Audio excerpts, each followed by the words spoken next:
The casualty convoy sat nose to tail on the gravel apron above the Ossa River.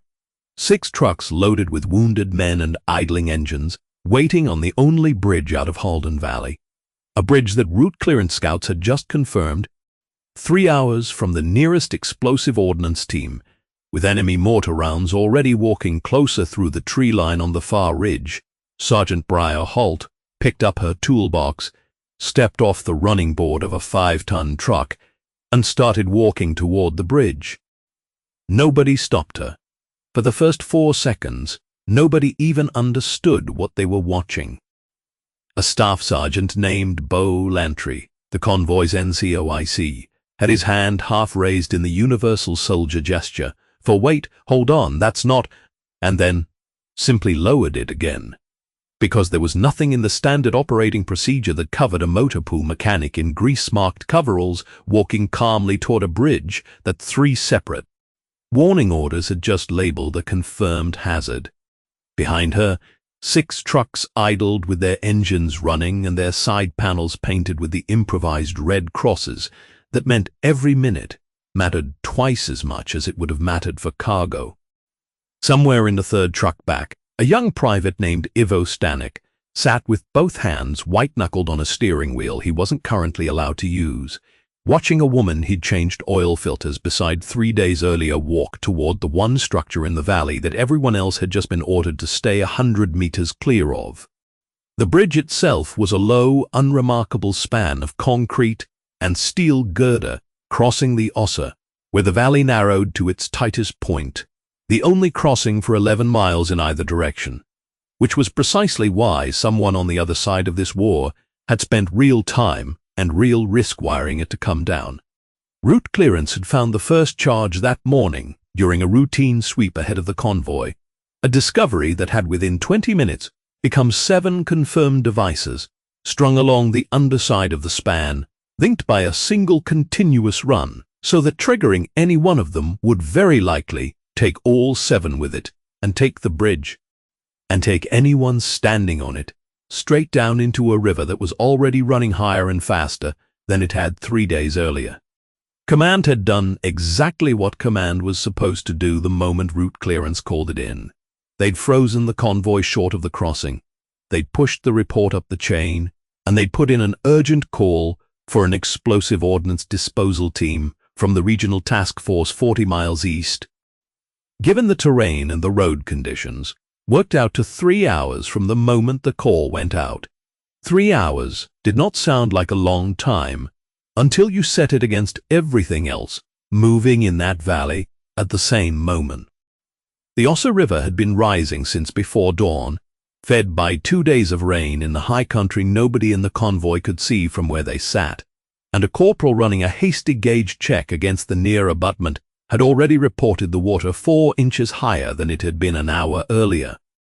Climbing toward the low point of the span at a rate that made 3 hours sound less like a deadline for the bomb and more like a deadline for the bridge simply ceasing to be usable at all. Charges or no charges. The moment the rising water reached the underside of the low section and started eating away at whatever the engineers who'd built it had assumed about maximum flood stage. And somewhere on the wooded ridge across the valley, a spotter with a set of binoculars and a radio had apparently decided that a stalled column of 6 trucks sitting still in one place for the better part of an hour made an excellent stationary target, because the first mortar round of the morning came down in the tree line 400 meters short of the convoy at 0847, close enough to rattle window glass in the cabs, and far enough to still be, technically, a ranging shot rather than a hit. Lieutenant Colonel Foster Grady had arrived at the convoy's position 11 minutes before that first mortar impact, having driven up from battalion headquarters the moment the bridge report reached his desk.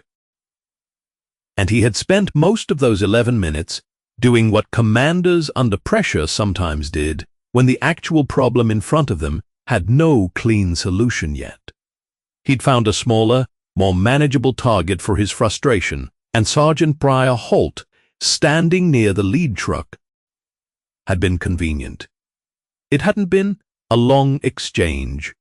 It hadn't needed to be. Grady had looked at her, looked at the wrench still in her hand from an entirely unrelated repair job on Truck 4, and said the line that would follow her for exactly the rest of that day, and in a smaller and more permanent way for the rest of her career. You fix trucks, Sergeant, not bombs. Get back on your vehicle and let the professionals handle this when they get here. And then he'd turned to deal with the radio, satisfied he'd made the correct and obvious point to the correct and obvious person, never once imagining that within the hour he would be watching that same sergeant walk out onto a rigged bridge with a toolbox in her hand, while he stood at the tree line doing math on how many of the wounded men behind her would still be breathing in 3 hours. The 6 trucks behind her carried 31 wounded soldiers pulled off a contested stretch of road 2 hours earlier.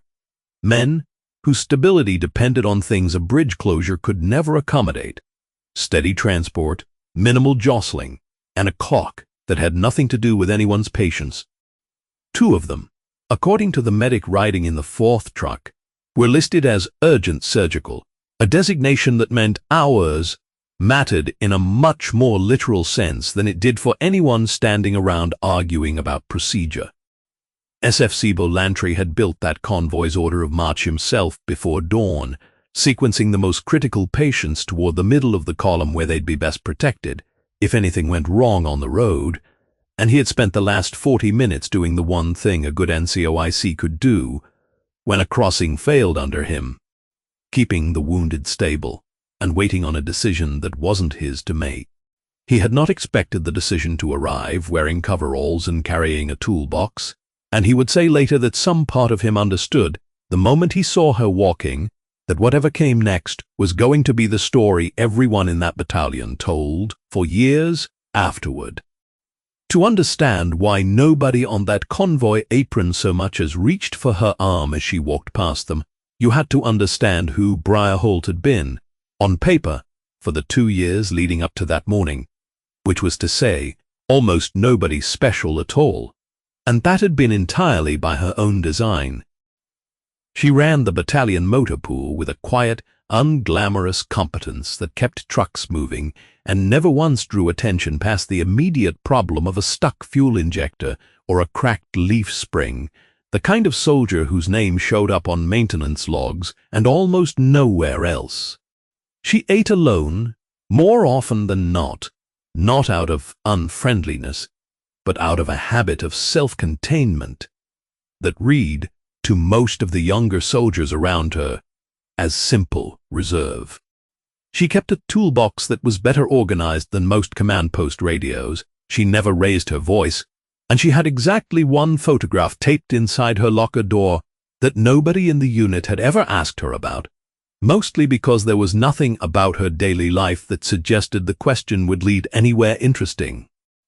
The dismissals had become background noise long before that morning, the kind of low static a person eventually stops consciously hearing, even though it never fully stops landing. A private would ask a male crew chief to double-check a talk spec she'd already signed off on, as if her calculations needed a second, more credible signature. A visiting major, touring the motor pool on an inspection sweep, had once asked her cheerfully, without any apparent sense of how it sounded, whether she'd ever considered a role that didn't involve quite so much crawling around under vehicles, phrased in a tone that assumed the crawling was a limitation rather than a choice. Lieutenant Colonel Grady in particular had a habit, repeated often enough that it had stopped even registering to him as a habit, of addressing his maintenance requests to whichever male soldier happened to be standing nearest her, even when she was the one holding the clipboard. None of it was said with any real malice. That was, in its own way, the part that made it settle deepest. Nobody around her thought they were being unfair. They simply assumed, without evidence and without much curiosity, that a woman who spent her days elbow-deep in engine grease had nothing more interesting buried underneath that than more engine grease. What her file actually said, for anyone with the clearance and the patience to read past the first page, was considerably harder to reconcile with a grease rag and a torque wrench. Before the motor pool, before this battalion, before this particular deployment, Briar Holt had spent several years assigned to a classified route clearance task force that operated under a name almost nobody, outside a very narrow slice of the Army's personnel system, had ever heard spoken aloud, a joint element built specifically to clear improvised threats from the roads ahead of convoys moving through some of the most heavily seeded ground of the entire campaign. She had trained through the Army's long, unforgiving explosive ordnance disposal pipeline, had earned the small, crab-shaped badge that marked a technician who'd finished it, and had spent years afterward doing work that never once appeared in any casualty report or after-action summary a reporter could later request. Because the entire point of that work was that it prevented the casualty report from ever needing to be written. By the time her task force rotation ended, her personal count of devices rendered safe stood at 127, a number that existed nowhere on any public record, that she had never once spoken aloud to another soul in this battalion. And that meant, functionally, that she had walked toward exactly this kind of problem 127 times before and walked back from all of them. Task Force Ember had never been large. The entire community of technicians who wore the small crab-shaped badge across the whole of that campaign, numbered in the low hundreds, spread thin across a dozen different task forces and route clearance elements. And the ones who lasted more than a single rotation tended to know each other's names, even when they'd never served in the same unit, the way any sufficiently small and dangerous profession eventually becomes its own quiet family. It was a community built on trust that couldn't be verified by watching someone work a physical training test or shoot a qualification table. The only real credential that meant anything inside it was a record of coming home, again and again, from a job that measured success by the complete absence of a headline. Commendations inside that community were written in a language deliberately stripped of anything a search engine or a curious journalist could ever reconstruct into a story, a single unclassified sentence sitting on top of pages that would stay sealed. Because the specifics of how a device gets found and how it gets rendered safe were never meant to travel outside the small circle of people who needed to know them to do the same work themselves one day. Briar Holt's sealed file held years of those sentences, stacked one behind another, each one attached to a device number and a date and nothing else a stranger could ever use to picture what had actually happened underneath it. She had buried that career herself, deliberately and completely, in the weeks after her team leader, a steady, exacting man named Master Sergeant Emmett Rourke, who had trained her from her very first rotation on the task force and had never once treated her as anything other than the technician her scores said she was, checkpoint that she had not been allowed to reach in time. The details of that day belonged to her alone and to the small circle of people cleared to read the sealed report that followed it. What mattered, for the purposes of understanding the woman walking toward this bridge, was that she had requested a transfer out of the task force, had let the paperwork route her toward motor pool duty in a conventional unit, and had spent every day since then making absolutely certain that nobody around her had any reason to ask what she used to do before trucks. It wasn't shame. Exactly, though shame lived somewhere in the neighborhood of what she felt. It was closer to a vow, quiet and entirely self-administered, that she would not put herself in a position to watch that particular kind of clock run out on someone else ever again. A vow that this morning on this bridge, with 6 trucks of wounded men behind her and the rising river underneath her, the photograph taped inside her locker door was of Rourke, taken on an ordinary afternoon between missions, laughing at something outside the frame, and she looked at it most mornings without ever quite deciding to, the way a person's eyes find a scar. She had told herself, across 2 years of turning wrenches instead of rendering devices safe, that walking away from the work had been the responsible choice, the choice that kept her from ever again standing close enough to a clock she couldn't control to watch it run out on someone she loved. Standing near Truck 4 that morning, hearing Foster Grady tell her to get back on her vehicle and let the professionals handle it, she had felt something she hadn't expected to feel in exactly that moment. Not anger at the insult, which she'd absorbed 100 times over without much cost. Clarifying recognition that the professionals he meant were 3 hours away, that the water was rising toward the low span, that the mortar rounds were creeping closer with every impact, and that the only professional actually present in that valley who had ever rendered a device safe in her life.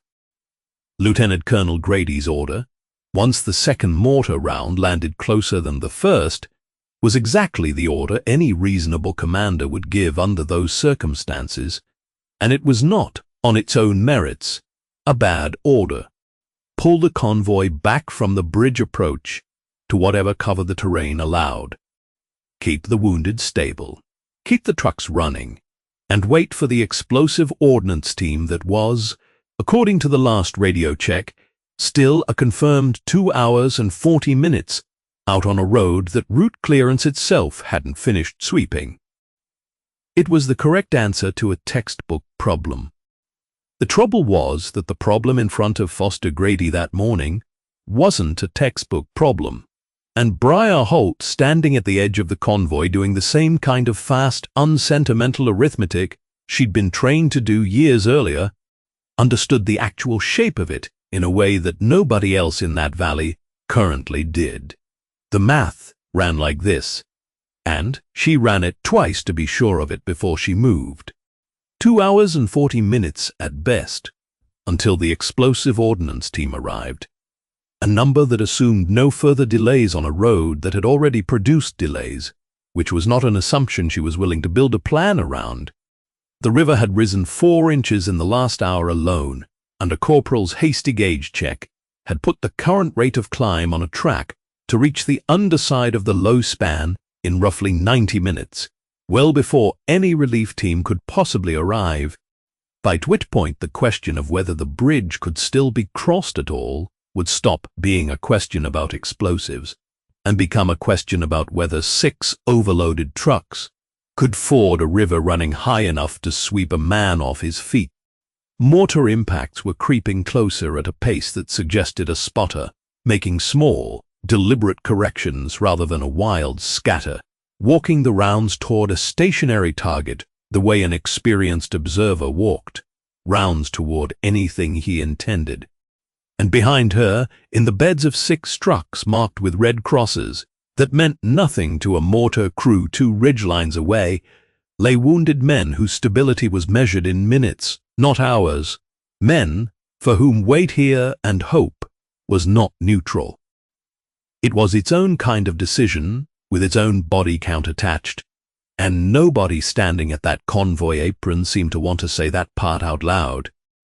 She thought, standing there working the numbers, about every version of this exact equation she had solved before on Task Force Ember, the same cold accounting of time against threat, against consequence that she had once done, as routinely as most people checked a wristwatch.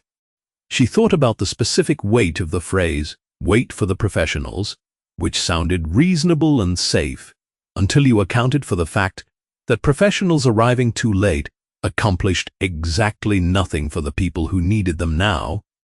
Safe-sounding phrase was a math problem nobody standing at that apron wanted to actually solve out loud, because solving it honestly meant admitting that waiting carried its own body count. She had spent 2 years telling herself she was done doing this kind of arithmetic in the field, that the motor pool was penance and safety in equal measure, and standing at the edge of that convoy, with the second mortar round still ringing faintly in her ears.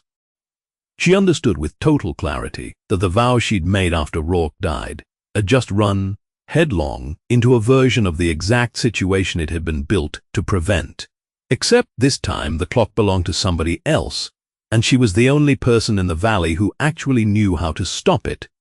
Radio traffic from battalion had grown steadily more clipped over the preceding 20 minutes. The particular rising tension of a command post trying to sound calm while coordinating 3 simultaneous problems at once.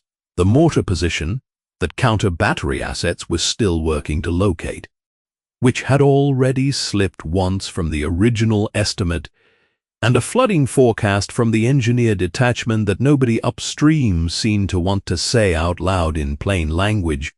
Lantry had spent enough years around radios to have developed a fluent, almost musical read of what a transmission's tone meant, underneath its actual words, and what he was hearing that morning, in the gaps between call signs, was a battalion staff quietly running out of good options at roughly the same rate the river was running out of banks to hold itself inside.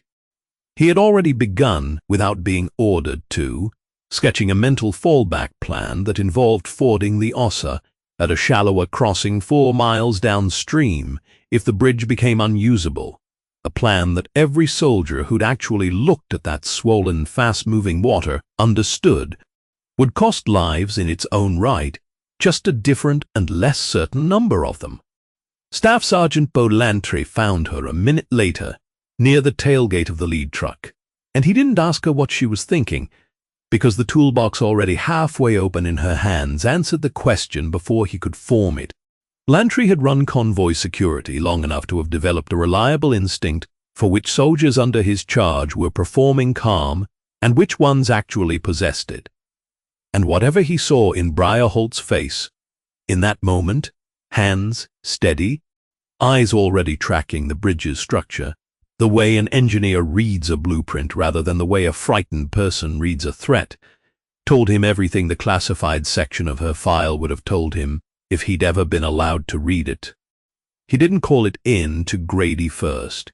He would explain that decision later to people who asked him why he hadn't stopped her, by saying simply that he'd looked at her for 3 seconds and understood he was looking at the only qualified person for the job currently standing in that valley.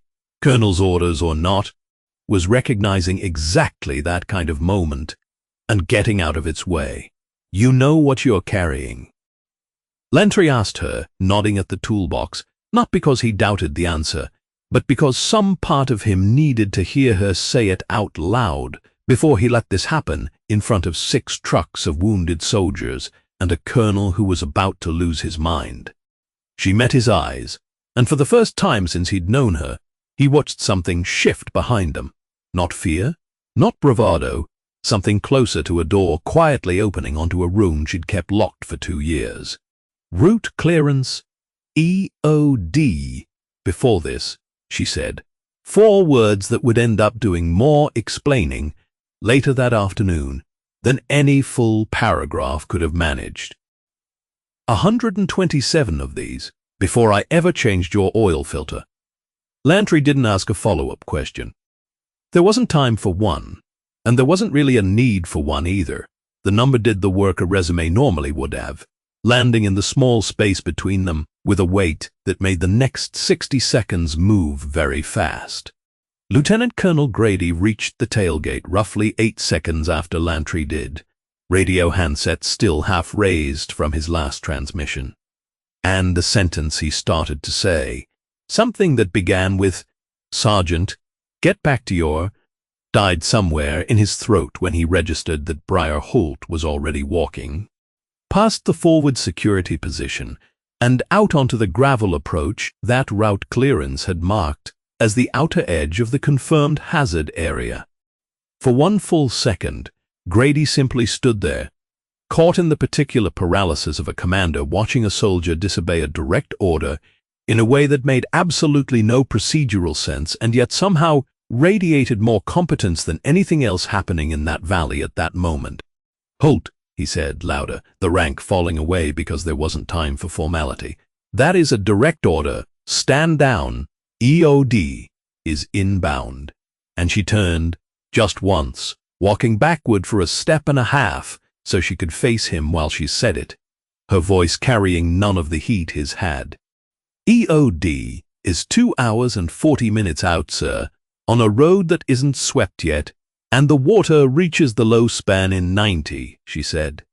And there was nothing insubordinate in the delivery, no edge, just the flat, unhurried cadence of a person reporting facts she'd already verified twice. "I've done this work. I'm not asking permission, because there isn't time to get it approved, through channels that don't know what I know. You can court-martial me this afternoon if that's what needs to happen. Right now, I need you to get everyone 200 meters back and keep that radio open." Then she turned back toward the bridge and kept walking. And Grady, a man who had built an entire career on the assumption that procedure existed for good reasons and that skipping it always cost more than it saved, he didn't order anyone to stop her. He didn't call it in as an incident. He simply stood very still, watched a sergeant he dismissed 11 minutes earlier walk toward 7 linked charges on a bridge that was actively drowning from underneath, and felt the entire architecture of his morning certainty come apart in real time. PFC Ivo Stanek watched all of it from the cab of the third truck, close enough to the front of the column that he had a clean, unobstructed view of Briar Holt's back as she crossed the gravel apron and stepped onto the bridge deck itself. He was 20 years old, 3 months into his first deployment, and he had spent the better part of the previous week learning small, practical things from her in the motor pool. How to bleed a fuel line without wasting half a canister doing it. How to listen to an engine and hear the difference between a problem and the noise that only sounded like one.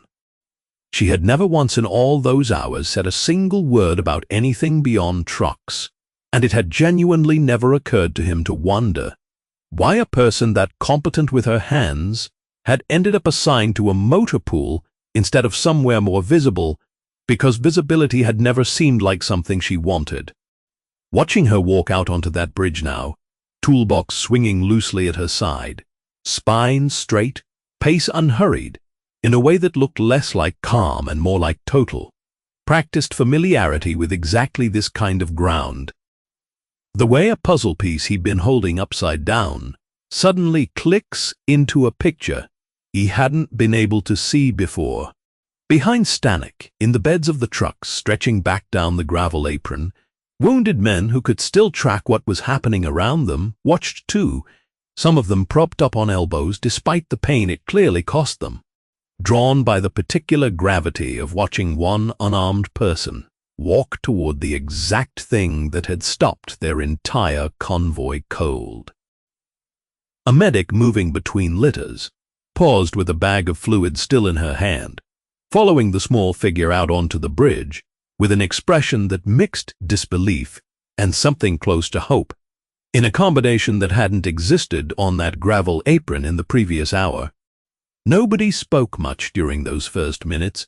There wasn't a great deal to say. The valley held the kind of silence that settles over a group of people who have all independently and almost simultaneously arrived at the understanding that they are about to watch either a rescue or a loss. At the tree line across the valley, a third mortar round landed, closer than the second, close enough that a column of dirt and smoke rose visibly above the ridge for anyone watching from the convoy, and closer still to whatever timeline the enemy spotter was running on the far side of that valley. A timeline that had nothing to do with rising rivers or explosive ordnance teams, and everything to do with a stalled, exposed convoy sitting still in the open. Lantry, radioing the impact back to battalion in the flat procedural voice trained into every NCOIC who'd ever called for fire support, noted quietly to himself that the spotter's corrections had narrowed with each round, and that whatever time Briar Holt had told Grady she needed on that bridge, the mortar crew across the valley seemed determined not to give it to her without a fight of its own. He pulled the convoy back the additional distance she'd asked for, redirected security elements to watch the ridge line instead of the bridge, and settled in to do the only thing left for him to do: keep the radio open, keep counting the minutes, and trust a sergeant he'd known for 4 days with the lives of everyone currently stopped in that valley. The first charge sat low against the near support, tucked into the shadow where the girder met the abutment, and Briar Holt knelt beside it. Not on it, not over it, but near it, at the careful working distance that years of training had made as automatic to her as breathing. She did not rush. Rushing, she had learned 127 times over, was the single fastest way to turn a solvable problem into an unsolvable one, and every second she spent settling her breathing and steadying her hands before she ever touched anything. Down the gravel apron, 200 meters back, Grady watched through a pair of binoculars he'd taken from Lantry without asking, his jaw set in a way that had nothing to do with his usual command-bearing and everything to do with the fact that he had told this exact sergeant to get back on her vehicle and let the professionals handle it. What happened over the next several minutes was not, to anyone watching from the convoy, a dramatic sequence of visible action. It looked, from 200 meters, almost disappointingly quiet. A woman kneeling near a bridge support, her hands moving with a slow, unhurried precision that betrayed nothing of the calculation running underneath it. Her breathing visible in the set of her shoulders more than in any sound that carried back across the gravel. That quiet was, in its own way, the entire point, the accumulated discipline of 127 prior devices distilled into a stillness that made the most dangerous 90 seconds of most people's lives. She worked in total silence for a span of time that felt, to the men watching, considerably longer than it actually was, and then she sat back slightly, wiped her palms once against her coveralls, and spoke 4 words into the small radio clipped to her collar that Lantry would later say were the best 4 words he'd heard in his entire career. 1 clear. Moving to 2. The radio caught the transmission and carried it back down the line of trucks like a lit match passed hand to hand. And something changed audibly in the atmosphere of that convoy. Not celebration, not yet. The stakes were still. 6 charges too high for that. Enough for Lantry to feel his own shoulders drop an inch he hadn't realized he'd been carrying. Grady lowered the binoculars for a moment, said nothing, and raised them again. Behind him, Ivo Stanek let out a sound that was half a laugh and half something closer to a sob quickly swallowed, because the boy had spent the last several minutes absolutely certain he was about to watch someone he'd shared a lunch table with die on a bridge deck in front of him. And the 4 words crackling out of the radio had just pulled him back from that particular ledge for the first time all morning. The second charge took longer than the first, tucked deeper into the bridge's understructure, where the rising river had already begun lapping at the lowest crossbeam. Close enough now that Briar had to work with the sound of moving water directly beneath her. A sound that would have unsettled almost anyone doing anything that required total stillness of hand. A 4th mortar round landed while she was mid-work on it, closer than the 3rd, close enough that the concussion carried a visible ripple across the surface of the rising Ossa and sent a fine spray of dust drifting off the bridge railing near her shoulder, and every soldier watching from the convoy apron flinched at the sound. Every soldier except the one kneeling on the bridge itself, who did not so much as pause the rhythm of her own breathing, because flinching at a distant impact that hadn't found its mark yet was a luxury reserved for people who weren't, at that exact second, holding the single most dangerous job in the valley in their own 2 hands. She finished the second charge 4 minutes after the first, called it in the same flat cadence, and moved to the 3rd without so much as glancing toward the tree line where the mortar rounds kept walking closer. The 3rd charge sat almost directly beneath the point where the bridge deck's expansion joint had begun to groan faintly under the combined weight of rising water pressure and the vibration of distant impacts. A low, structural complaint that most people would never have noticed, and that Briar registered instantly as one more variable to fold into the same running calculation she'd been keeping since the first charge. She worked it for 11 minutes, longer than either of the first 2, pausing twice to let a fresh series of mortar impacts finish walking past the far tree line before continuing, because some seconds were worth spending on stillness, even when the clock was the whole reason she was out there in the first place. Lantry, watching from 200 meters with a stopwatch he hadn't consciously decided to start, noted the 11 minutes without comment over the radio, understanding by then that a longer interval wasn't a bad sign so much as a sign that this particular charge had demanded exactly the amount of care it required, and that the sergeant on that bridge was not going to let anyone's anxiety on the near bank rush a single second of work that didn't deserve rushing. When she finally called it 3 clear, moving to 4, the relief in Lantry's own chest surprised him with how physical it felt, a loosening across his shoulders that had nothing to do with training and everything to do with watching someone he'd known 4 days do something. By the time she reached the 4th charge, the water had climbed high enough to soak the lower 6 inches of her coveralls, where she knelt near the span's midpoint, cold enough to numb her fingers if she let it, which she did not let it do, because 127 prior devices had taught her exactly how much attention her own body could safely spare for discomfort before that attention needed to go somewhere else entirely. This was the point in the work, roughly the 90-minute mark of a task she'd told Grady would take longer than any of them wanted to hear, where the accumulated weight of the morning began pressing against the careful compartment she'd built around it, the rising water inches from the structure she knelt on. The mortar rounds now landing close enough that she could feel the concussion through the concrete itself, rather than just hear it. And underneath all of that, quieter than either threat, but somehow louder in the part of her mind that wasn't currently occupied with the 4th charge. The memory of a checkpoint 2 years earlier, and a team leader she hadn't reached in time. She let herself feel exactly none of it while her hands were working. She would let herself feel all of it later, the way she always had, in whatever private hour came after the work was done. Radio traffic filled the gaps between her transmissions the way it always did around a scene like this, one Lantry relaying impact, locations to battalion, a forward observer somewhere on the ridge, calling in counter-battery fire against the mortar position that finally began landing further out as friendly artillery found its range and made the enemy crew's life considerably more complicated than picking off a stalled convoy.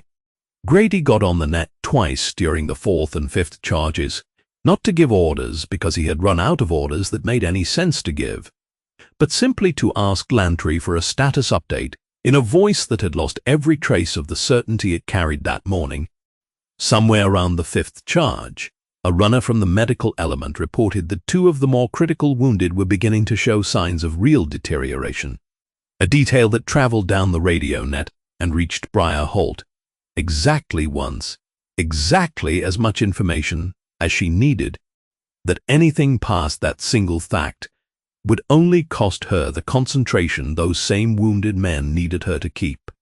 The 6th charge, positioned at the awkward angle where the bridge's downstream girder met a support pylon now half submerged by the climbing river, took longer than any of the first 5, long enough that Grady, watching through the binoculars with his knuckles gone white around the frame, twent himself doing something he hadn't done in longer than he could remember, which was praying, silently, without any particular religious conviction behind it, simply because there was nothing else left in his power to contribute to what was happening on that bridge. The water had risen high enough by then that Briar worked the final stretch of the 6th charge, with her boots partly submerged, cold water tugging steadily at her ankles, in a way that would have made a less disciplined technician's hands unsteady out of pure instinctive discomfort, and did not allow herself so much as a full breath of relief before turning toward the 7th and final charge, the one positioned nearest the low point of the span, where the river was now close enough to touch the structure directly. The 7th charge was the hardest, not because of anything different about the device itself, but because it sat in almost exactly the configuration that the device outside that checkpoint 2 years earlier had sat in, a detail her mind noted with the cold, unwelcome clarity of a memory that had never actually left. Only waited for exactly this kind of moment to surface again.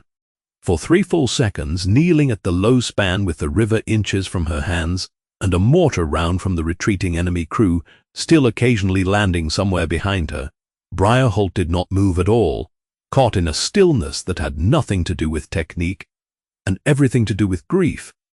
Then she breathed out, once, long and deliberate, said Emmett's name once under her breath in a tone nobody 200 meters back could have heard, and went back to work with hands that had, somehow, stopped shaking the moment she let herself feel the thing she'd been holding off since the checkpoint.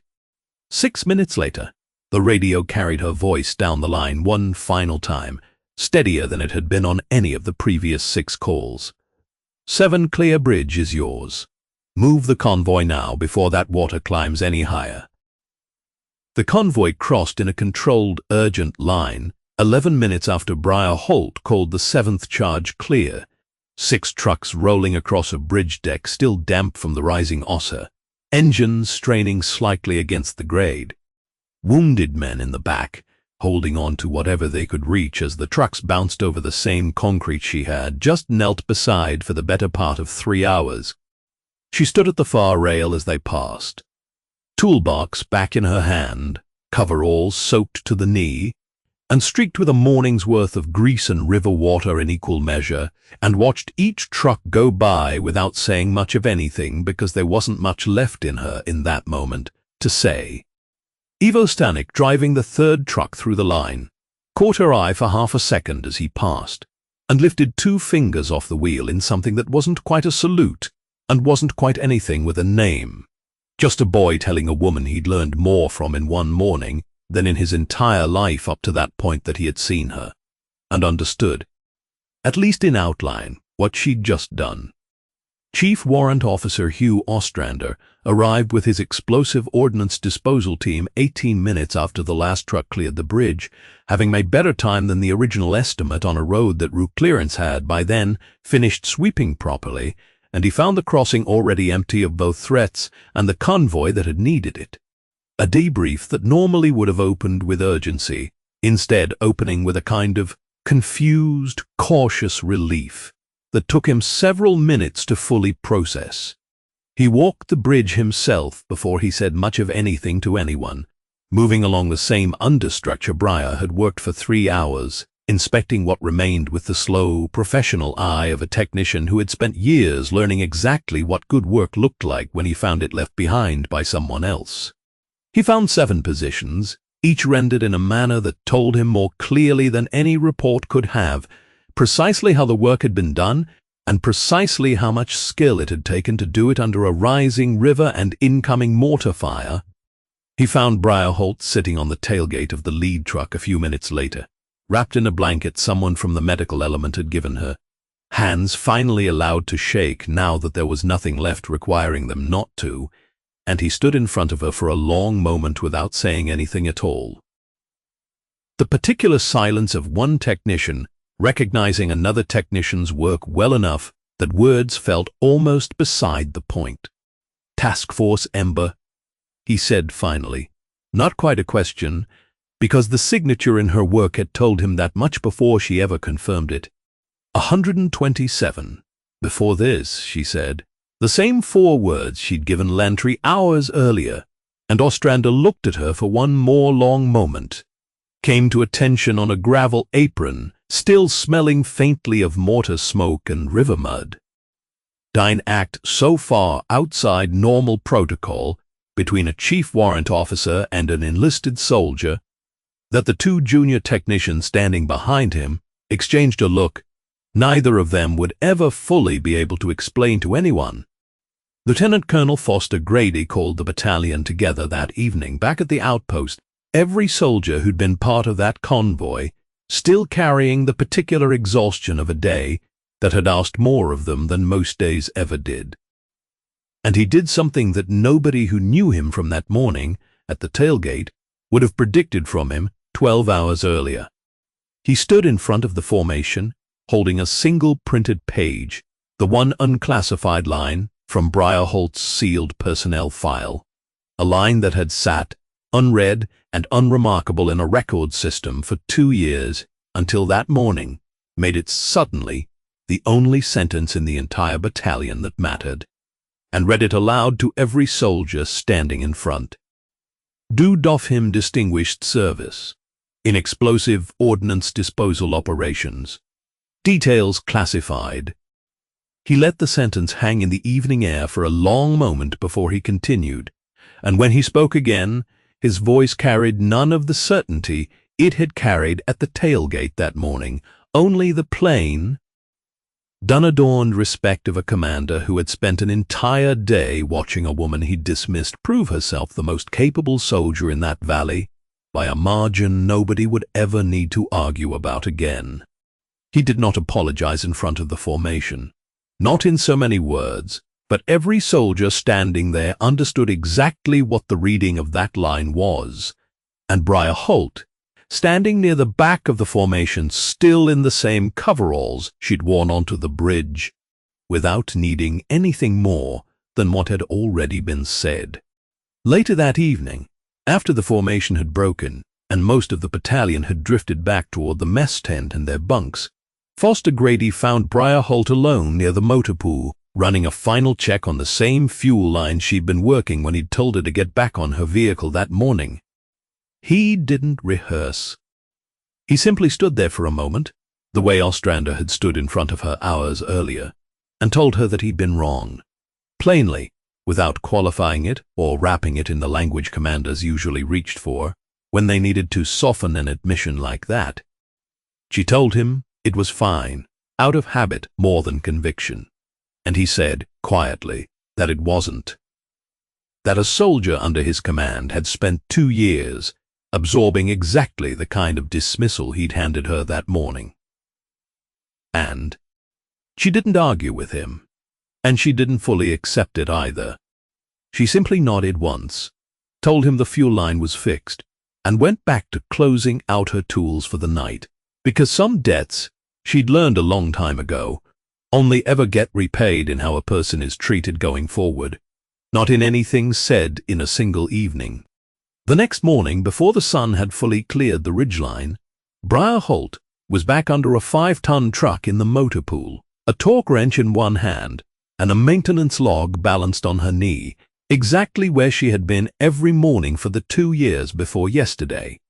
Because the work of keeping a battalion's vehicles running didn't pause for a single extraordinary day, no matter how extraordinary it had been. She had turned down, politely and without much explanation, the offer that had come down from battalion that morning to reassign her formally back to an explosive ordnance disposal billet, telling the major who delivered it only that she'd think about it in a tone that suggested she already knew the answer.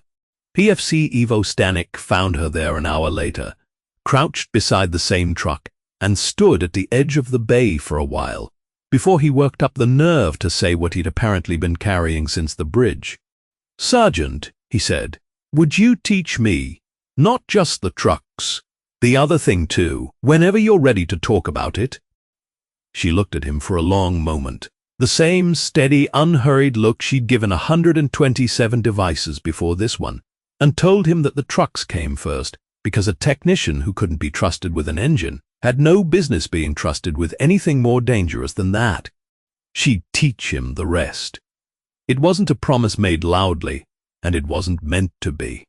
It was simply the truth, offered the same quiet way she offered everything that actually mattered, and it was, in its own small way, exactly the kind of legacy a woman like Briar Holt had always intended to leave behind.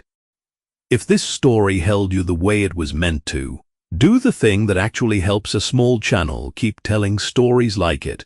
Hit like, subscribe if you're new here, and drop a comment telling us whether you'd have followed the order to stand down or picked up the toolbox the way she did.